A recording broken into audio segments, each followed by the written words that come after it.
Welcome to my channel, and I'm back with you once again with another video of Microsoft Flight Simulator. Nowadays I'm exploring all the features of the Captain SIM's Boeing 777-300ER, and in this regard I'm just making a series of videos in which I'm covering all the aspects related to a flight, which includes how to configure the FMC, introduction to the cockpit lights, how to start the plane from the cold and dark state, how to fly the plane on autopilot, descent management, ILS approach and landing, and stuff like this. So in these series, this is the fourth video that I'm making, and in this video I will take you through the descent management, how to manage the descent of this plane, and plus how to perform an ILS approach and landing. This flight is a short flight from Heathrow to Frankfurt. I just took off from Heathrow moments back, and now I'm heading towards Frankfurt. So right now I just wanted to take you through a few things, and then I will take you through the descent management and then ILS approach and landing. First of all, we have to see when to start the descent, but because unfortunately in this plane there is no top of descent information coming. You cannot see the top of descent over here on the navigation display. If you are communicating with the ATC, then it's easy to get the top of descent from the ATC. Otherwise, I will use the Navigraph charts or the SimBrief flight plan to identify when to start the descent. So let's go to SimBrief, a flight plan, and see where my top of descent is. So this is the flight plan, and let's go to the details of the flight plan and see when the top of descent comes. And as you can see, there is a waypoint PIPEP, and before UNOCO there is a top of descent. So what I can do is this: I can either start my descent at PIPEP, or to be on the safe side, I'll start at Rasov, because I'm flying at 38,000 feet. It might take some time to descend and control the speed and do all the things. So it's better to start your descent early. So there is one challenge, and the challenge is this: that I've updated the complete flight plan from SimBrief, but unfortunately it's not coming over here. I cannot see this waypoint PIPEP. As you can see, I'll just show you. It's not there. Okay, so this is the challenge that I have. But thanks to the subscription for the Navigraph, it's a low fuel indication, so I can just get rid of this error. And I think I still have some fuel. Yes, I have some fuel, so it's okay. So what I'm going to do is this: I'm going to consult this flight plan and identify PIPEP. And you can see in this flight plan over here in the Navigraph charts, this point is coming. It's better to have a Navigraph subscription. I actually, when started flight simulation for a very long time, I refrained from using the Navigraph charts. But anyhow, I just had to use them because it's good to have this information with you. You can access the SID and star charts, plus you can access the approach plates. You can study them. You can perform a nice approach and then a landing, and plus it will give you a very good awareness about the flight plan that you are following. So this is it, and as you can see right now, the plane is going towards Vremba and then SPI and then Pasov. So what I'm going to do is this: PIPEP is over here and Rasov is over here. What I'll do is this, that to be on the safe side, I will start the descent over here at Pasov. And why I'm saying this thing, because if I am not wrong, if I consult the star chart, you will see at UNOCO the flight level is coming 11,000 and above.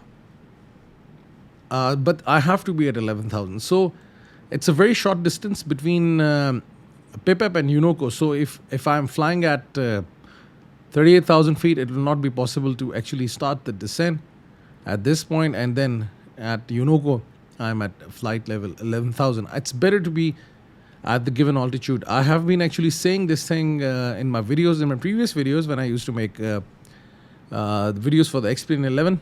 I used to tell that you should be at this altitude, and some of the people, they just identified that it's the minimum altitude. You can be higher than that. It's true, you can be higher than that, but it's better to be at 11,000 feet,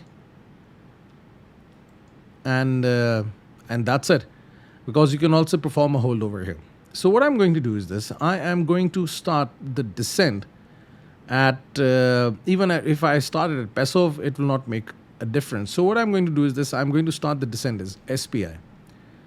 Just using my knowledge of the flight simulator plus the experience, because as I told you before, it's not coming the top of descent. And let's check one more thing, and that is the distance. If I go to progress, I can even see the distance. No, it's the time is coming, but the distance is not coming. It's coming as minus 34. So some things are broken in this plane. So you just have to rely on your instincts or your flying experience in the simulator or the flight charts. It's better to start your descent 140 nautical miles before the runway if you're flying at 38,000 feet. It's a very safe altitude to start your descent. So what I'm going to do is this: I'm going to wait for SPI, and as soon as the plane crosses SPI, then I will start the descent by setting the altitude over here, and then we have to see that to which altitude I should descend. Now, is there any constraint coming over here? As you can see, there's nothing coming.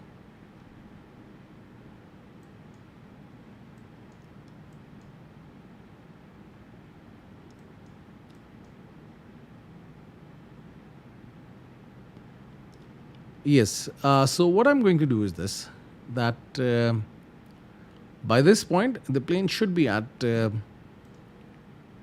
not this one. The plane should be at 5,000 feet. Let me just go and go for the approach. I will be landing at runway 25C. So I'm going to open this chart.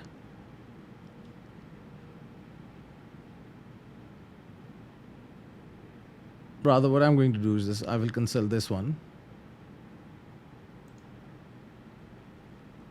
and see if there is any restriction coming. You can see 4,000, 4,000, and then you land DF526. So DF526 is coming as 4,000. This is actually the via point. And for DF415, anything coming for this waypoint? 416, anything coming? No. So it's the 4,000 feet that I should be at. And then if I look at this approach further, you will see that I should be at 4,000 feet in order to intercept the glide slope.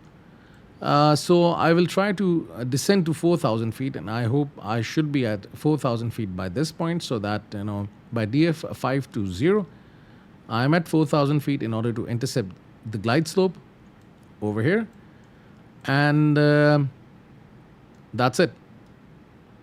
My decision height will be, or decision altitude will be 463 feet, which I will be entering over here.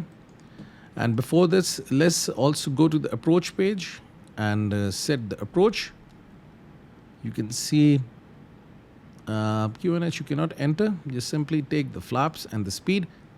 So my approach speed is 146 knots with 30 degrees of flap. That means full flaps.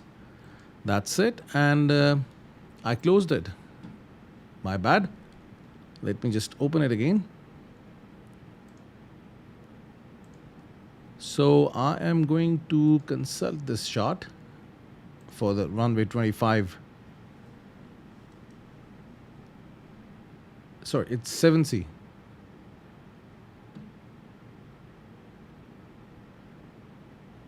'25 center.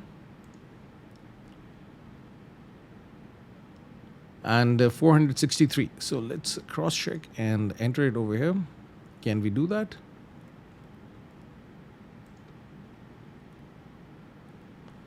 So Barrow is coming as 463. So let's increase it.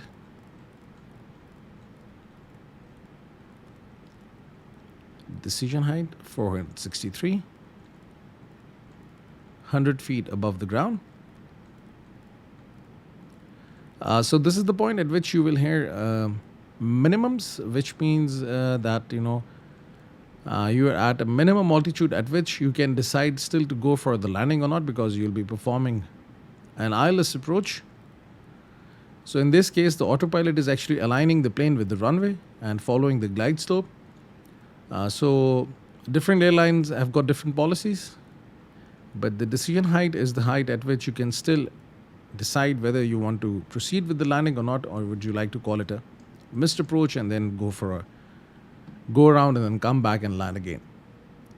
So right now you can see plane is approaching SPI. How much distance to cover? 8.3 nautical miles, so we still have some time. So now I've set the approach page over here. I have given this information for the flaps and for the speed. You cannot enter the QNH, so I will just leave it like this. And let's wait for the SPI to come, and then now I can descend to 4,000 feet. I will just reduce the altitude to 4,000.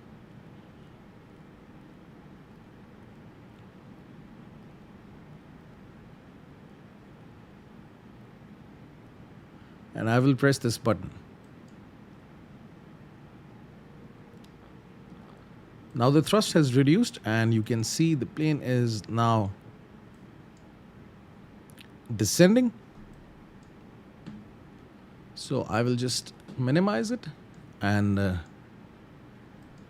wait for the plane to descend. Or what I can do is this. Initially I can keep it at 11,000 for UNOCO. Let's say if the plane's descent rate is aggressive and it descends before UNOCO, so it will stabilize at 11,000, and if after UNOCO I'm still above 11,000, then I will change the altitude. For the speed, what I'll do is this. I will just keep it over here, reduce speed a bit, 0.8 mark, because with the high speed the vertical speed will also be high and the plane will descend at a very high rate. Now the descent has started. I am using VNAV, but I'm also adjusting the speed, because in this flight I have found out that and over here the speed is coming as 310. But if I do not follow the speed, you can see the speed is reducing. It's a very low speed. I don't know why on this flight it is configuring at the autopilot at low speed, so that's why I am adjusting the speed manually. So in the VNAV mode, if you simply press this button and adjust the speed, then the VNAV will follow this speed. So throughout this flight and the descent, I will be managing the speed myself. It's better to do that, because if the speed is slow, then the vertical speed will also reduce. Obviously, when the plane is descending, the speed increases. So if you are trying to descend at 240 knots or 220 knots, it means that you cannot have a higher descent rate, due to which the descent rate is slow, and then there are chances that you might miss the points and the constraints and everything. You will be coming at a very high altitude, and right now you can see that still I'm about to approach UNOCO, and still the plane is at 33,000 feet. I have to be at 11,000 feet, so it's a good difference. With this also I can turn on the seatbelt signs as the descent has now started. And what I can do is this. I can either watch and wait for a disaster to happen, or I can set the vertical speed myself, but it's better to leave it like this and wait. I think we will be able to descend to 4,000 feet just before the runway, so that I can intercept the glide slope, because at these all points the altitude is above 1,000, 11,000, or at 11,000.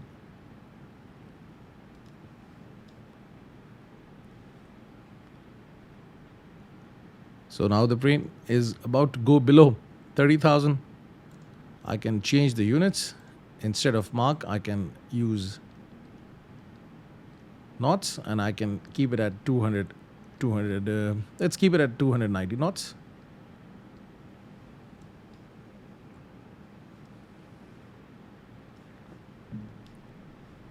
As you can see, the speed is reducing.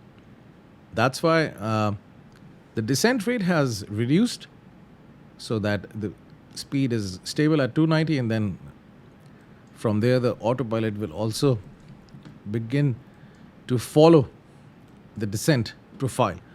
Okay, now what I'm going to do is this. I'm going to even set the auto brakes are required to stop the plane once you have about to land, or once you land.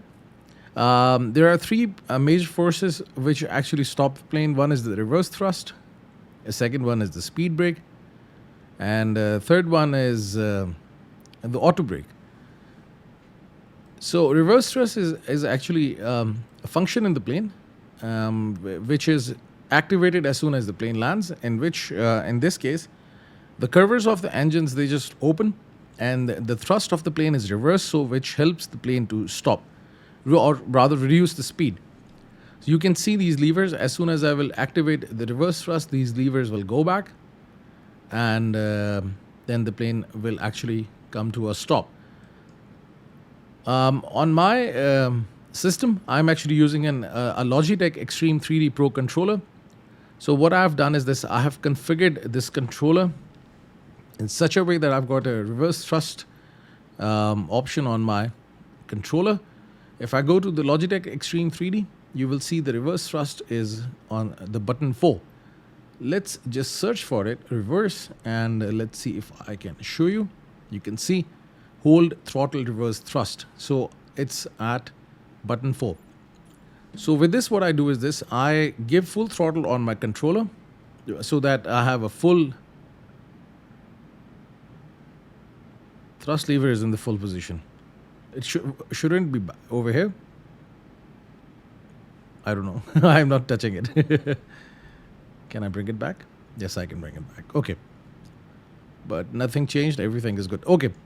So once I will land, I will press this button and then I will give full throttle on my controller.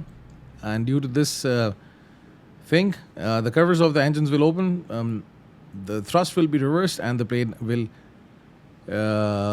come to a stop. But what you do is this, that once the plane is below 80, then you deactivate the reverse thrust. You don't go like with reverse thrust all the way. Then auto brakes come also into action, and then you have to set the level for the auto brakes. This is the third thing which helps the plane to stop. And you can set the auto brakes to max. It's maximum braking, but you can also keep it at 3 or 4. I've tried at 3 and 4. It works well, so I'm just going to keep it at 3 for this video. And another thing, you have to arm the speed brakes. Let me show you how the speed brakes work. They are actually flaps on the wings. If I just go out, right now I've activated the speed brakes. As you can see, these flaps are now up. They actually produce drag, and it helps the plane to reduce the speed. So if you arm the speed brakes, right now the speed brakes are disarmed. Now let me just show you. Right now the speed brakes are disarmed. I can just pull it back and arm them. So if the speed brakes are in arm position, so what happens is this, that once you activate the reverse thrust, the speed brakes are also applied. So that's it. And these are the three things which actually stop the plane. So as soon as you land, you activate reverse thrust, and the speed brakes are activated with that. Then below 80 knots, you deactivate the reverse thrust, and then you rely on the brakes to stop. And then you can also apply the brakes on your controller to stop the plane. Otherwise, if you're not using a reverse thrust, what will happen is this, that it will put too much stress on the brakes and they might heat up. Now you can see that Unoco is at, I should be 11,000 above, but right now there's a difference of 9,000 feet, which I can ignore for the time being, because I think the descent rate is good. If you're using the Boeing 737 by PMDG, or the 787, or if you're flying the Salty Simulations Boeing 747, you will also see an arc over here on the navigation display which shows you that by which point you will be reaching the given altitude. But right now, as you don't have this indication coming in the Boeing 777-300ER, that's why, you just also have to rely on the instincts. So at this point, 11,000 again. I'm at 18,000. So let's see what happens. So now I have taken you through the basics of how to stop the plane after the landing, and what else? Nothing else. For this thing, another thing, you have to just adjust the cockpit in such a way that it's ready even for the go around. So if I go to runway 27 center, 25 center, sorry. If I bring up the chart, I'll also get the heading of the runway. That's 246 degrees. So what I'm going to do is this. I'm going to adjust it to 246.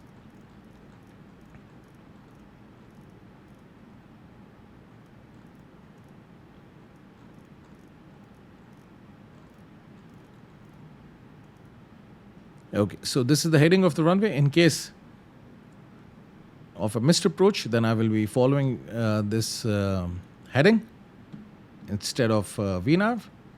That's it. And what else?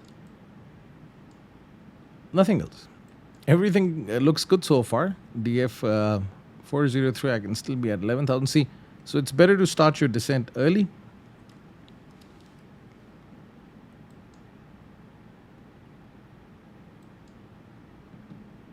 Just checking the systems, and below 10,000 feet, I will then turn on the lights, reduce the speed, and nothing else.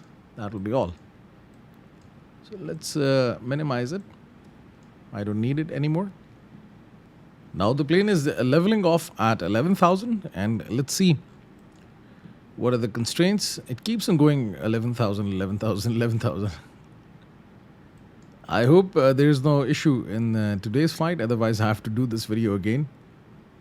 And it's my weekend, so I want to make more videos on my weekend. Don't want to spend so much time on just one video. So it keeps on going at 11,000 feet throughout all the waypoints.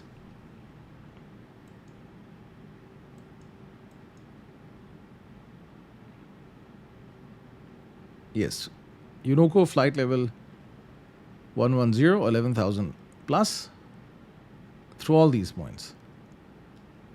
The 416. And then you straight descend to 4,000. It's amazing. Okay.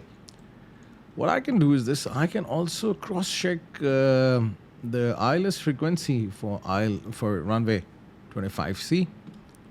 And it is 111.55. Let's see if this frequency is there in the FMC.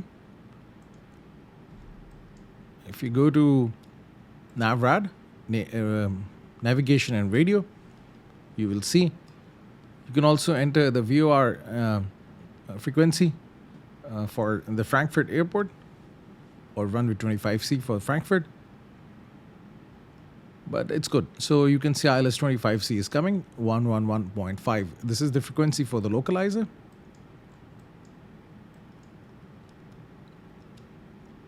This is the final descent point, FF25C. At this point, I will lower the gears, go for full flaps, and then we'll go for the approach. Final approach and landing. As now you can see on your screens that after just like 2 waypoints, I will be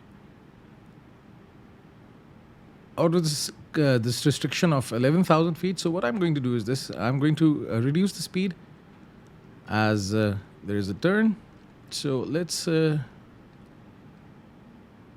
try to reduce the speed so that we can take this turn. I can also set the back to auto.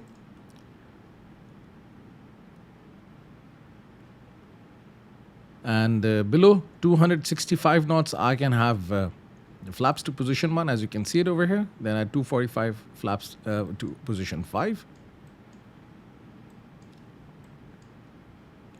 And with this, I will just set the altitude to 4,000 feet in order to intercept the glide slope. And now I think I can start the descent, and let's see if I am safe. If the speed is not reducing, you can also apply the speed brakes, and then I can extend the flaps by position 1. And now the speed is under control. As you can see, the speed was reducing. That's why the descent rate was very aggressive, but now it's under control. Now the thrust will be actually adjusted in such a way that the plane keeps on descending by maintaining the speed of 249 or 47 knots, which I have set. What I can do is this: I can also go for 240 knots, and I can further extend the flaps to position 5.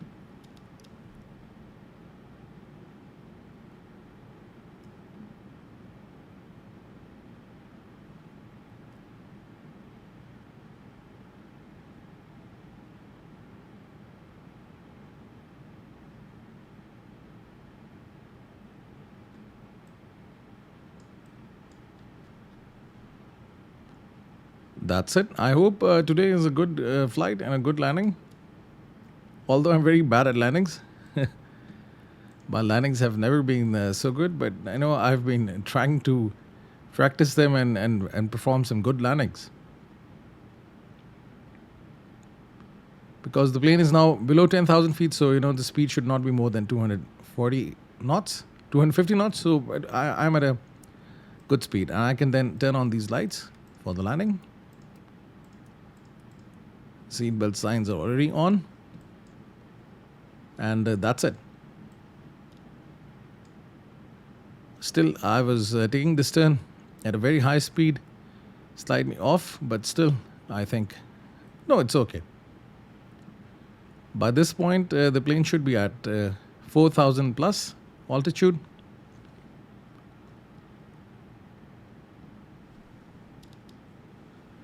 I think we will make it. It's not a big issue. So that's it. Let's look at the speed constraints. Are they coming over here? This page legs? No. No speed constraints coming, so I can just ignore this.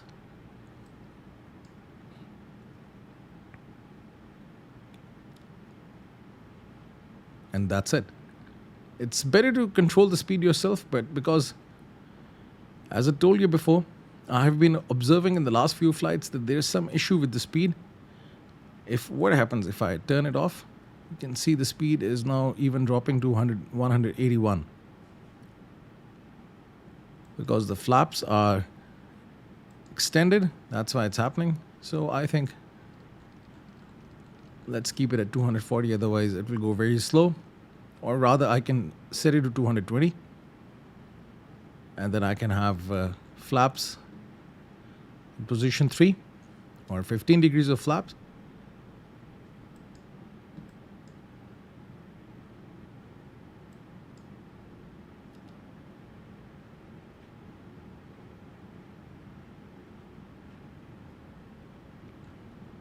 $6,500, just 1,500 to go. And then I will be at 4,000 feet. Soon the plane will be flying in this heading, 246 degrees, aligned with the runway. I can also press this button and fly in this heading. Then LNAV will be deactivated. And with this, I can also press this button, LOC, so that the plane keeps on traveling or keeps on following this line.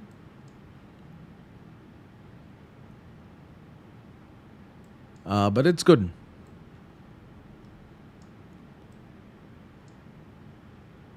As LNAV is doing the job, so no need to press other buttons, although I can press approach, and then as soon as a plane is in a certain range of the localizer, when this diamond is in the middle for the ILS, then it will start to descend automatically. Then all we have to do is just control the speed. Now the plane is at 4,300 feet, and we have managed the descent really well. It was a good flight and a good descent. Now all we have to do is just manage the speed. That's it. Some headwind. As you can see, true airspeed is 234 knots. Ground speed is 232. We are at 220 knots. I can further reduce the speed. Let's see what the true airspeed then goes to. If I keep it at 200. Now you can see this diamond is appearing over here. As soon as this diamond is in the middle, I can hit the approach button, and then the plane will actually start to follow the glide slope. Just remember one thing, that if this diamond is above the center line, then you're at a very good altitude, you're safe. But this diamond is below this line, then it means you're coming at a very high altitude. So you really have to manage your descent. So that's why it's better to have this diamond above this line. Over here, you're getting some ILS information, the frequency, and plus the distance, because it's distance measuring equipment. It's got equipment to measure the distance, so that's why the distance is also coming, and it's saying 21.9 nautical miles away. So right now everything is looking good. I can further reduce the speed, and I can keep it at 180.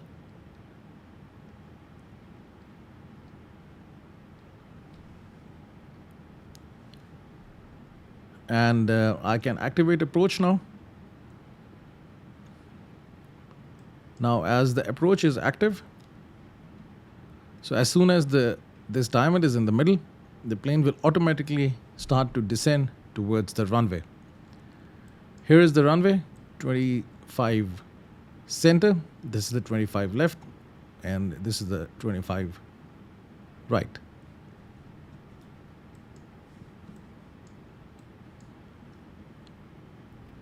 I can extend the flaps by one more notch. And what is my approach speed? Let me just cross check. I think it was 146 knots.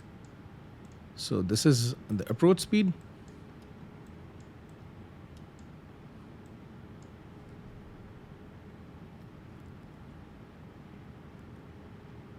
At the final descent point, the diamond actually comes in the middle at the final descent point.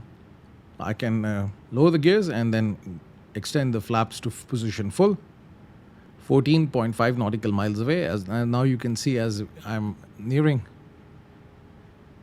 the runway and this diamond is coming down.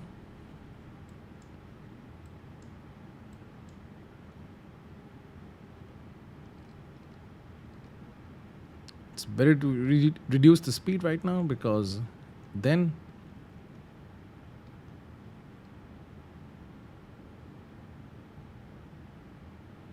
once the descent starts, then it will be difficult to control the speed. Or rather, I'll keep it at 150 to be on the safe side.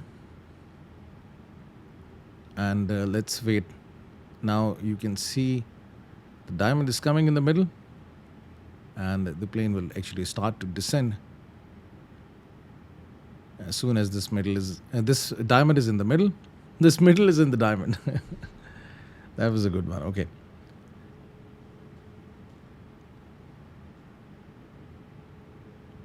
And yes, you can see now the descent has started. The speed is increasing. As I told you before, it's better to control your speed before, because if you're coming at a high speed, then it will be difficult to control the speed, and then you don't control the descent.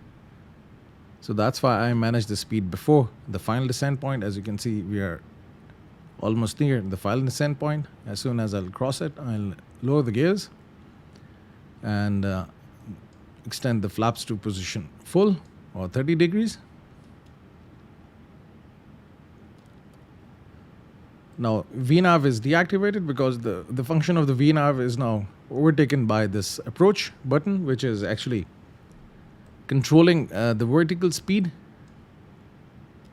or the descent rate, so that the plane keeps on following the glide slope. I think it's 3 degrees of pitch down.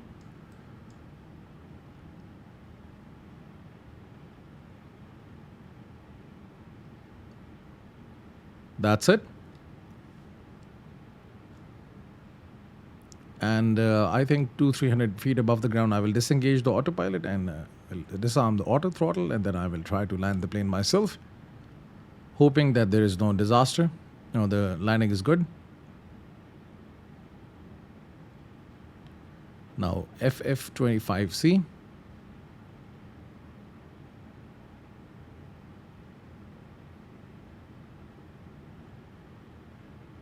And I can lower the gears.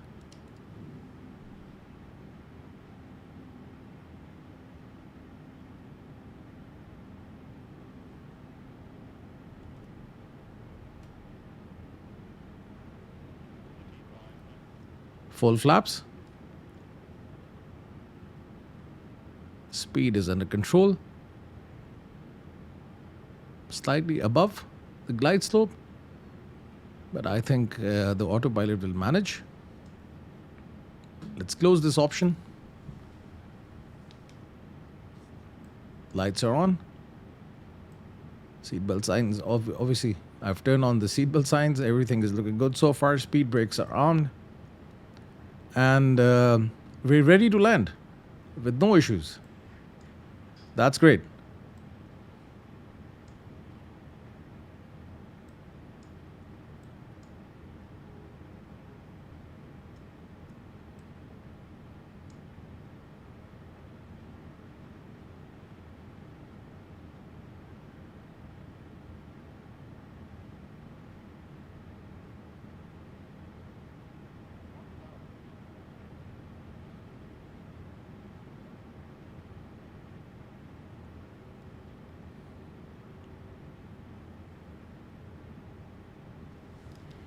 Just 30 feet above the ground. What I'll do is this. I will reduce the thrust. And I will just pitch the nose up. Because right now when the plane is approaching the runway, the nose is slightly down. So you just pull it back. This phase of the flight is known as a flare. You have to perform a flare. Just pull back on the nose. With this, I will disengage the autopilot. And I will also disarm the auto throttle because I will be disengaging, or I will be keeping the throttle on idle 30 feet above the runway.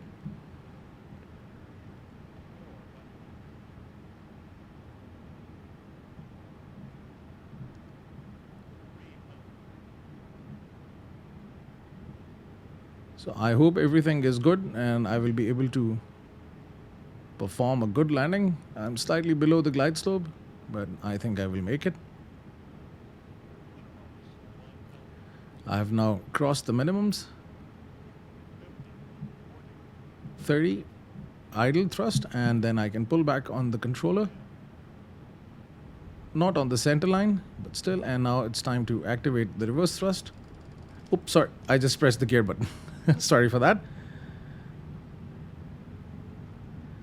And below 80 knots, I will deactivate the reverse thrust, and now you can see the speed is still reducing because the auto brakes are in action. But sorry for that, for this gears thing. I always do that. With this, I would just like to end my video. Thank you very much for staying with me, and I hope you have now got some information on how to land this plane. Just look at some things. I'm just stopping in the middle of the runway because then I have to make another video and continue from here, that what to do after the landing. So these things will be covered in that video, but I hope this was an informative video for you. If you've got any questions, the comment section is there for you. And if you want to add anything to this video, the comment section is there for you. Thank you very much for staying with me. Have a nice day. Hope to see you soon.